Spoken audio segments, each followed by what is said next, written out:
And it gives you something different. I just want to tell our audiences, Ricky, stay with us for a second. Zoe Saldaña has just won Best Supporting Actress. As we speak, she's on stage giving her speech for it.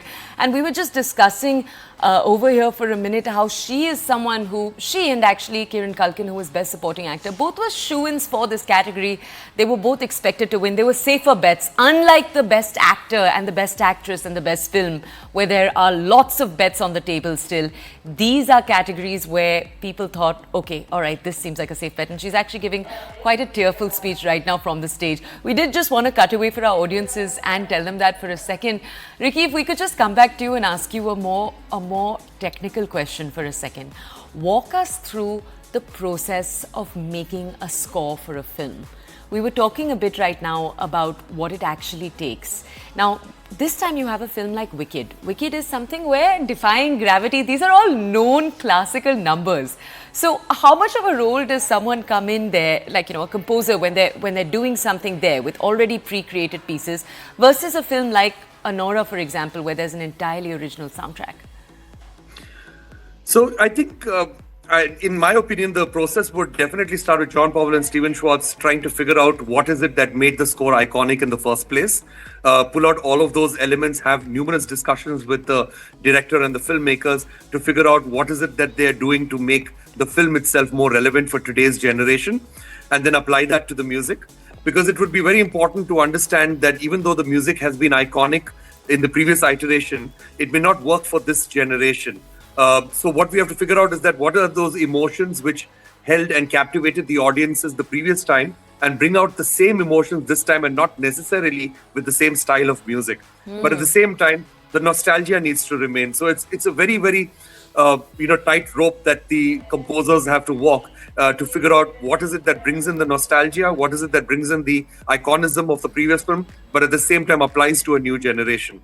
And then, of course, working on it, figuring out what is it that they can get away with if they change, what is it that they cannot get away with if they change, and then creating the score. But a majority of the work will start once the edit of the film itself is ready, because then they are reacting to the visuals and they're reacting to the actual the actual film that has been created, and and then it becomes a lot more easier and a lot more fruitful for the composers to work on the film while they are watching the edit itself. And Ricky, since we are on performances, if we go back the memory lane, so far, the best one for you at the Oscars, which one has it been? When it comes to score? Yes. I think lots of them. I think Hans Zimmer winning for Lion King, I think that was absolutely beautiful.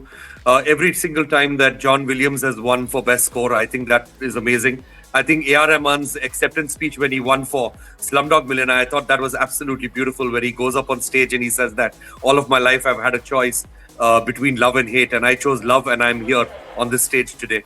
So I thought there have been a lot of iconic moments when it comes to the Oscar for best score. And what about performances? Do you think A.R. Rahman takes the cake? I think he does, because he had got nominated for 2 songs that particular year, for Osaya and for Jai Ho. I think the performance of RRR, I think Natu Natu was also absolutely fantastic. There have been lots of other performances, like Adele performing, Skyfall. We saw a little bit of that just now. Yeah. And also, my all-time favorite performance for best song at the Oscars has been Eminem for Lose Yourself, where he actually performed it more than 10 years after he actually won the award, because he wasn't available for the performance the year that he actually won. And then he ended up performing it, I think, 2 years ago as a complete surprise performance. So that was absolutely stunning when that happened. It's so much fun when it happens on stage, and I feel like it shakes up the, there's such decorum when it comes to the Oscars, because they are the Oscars. So I just feel like the live music performances give everyone a chance to loosen up a little. Ricky, we're going to come back to you. Even Robin Williams, when he performed Blame Canada. So that was a very inappropriate song for the ceremony, and then he goes up on stage and he performs that song. But that's what makes them iconic. Okay, Ricky, we're going to ask you to stay with us. Please stay with us. I just want to read out to our audiences for a second. So Zoe Saldaña went on stage, as we were just telling our audiences. She collected the award for Best Supporting Actress. It was a tearful speech. We're going to read out a quote to you in a second.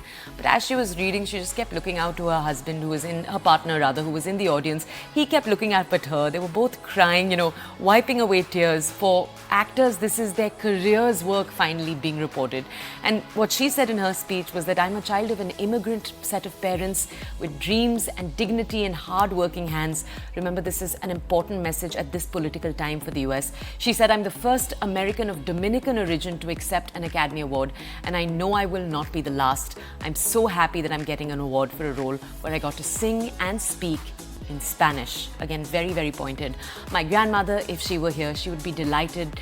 And it's from my grandmother, Argentina, se said, thank you so much, muchas gracias. Speaking Spanish in that bigger manner on a stage in this political moment where there has been so much said about immigration across the border.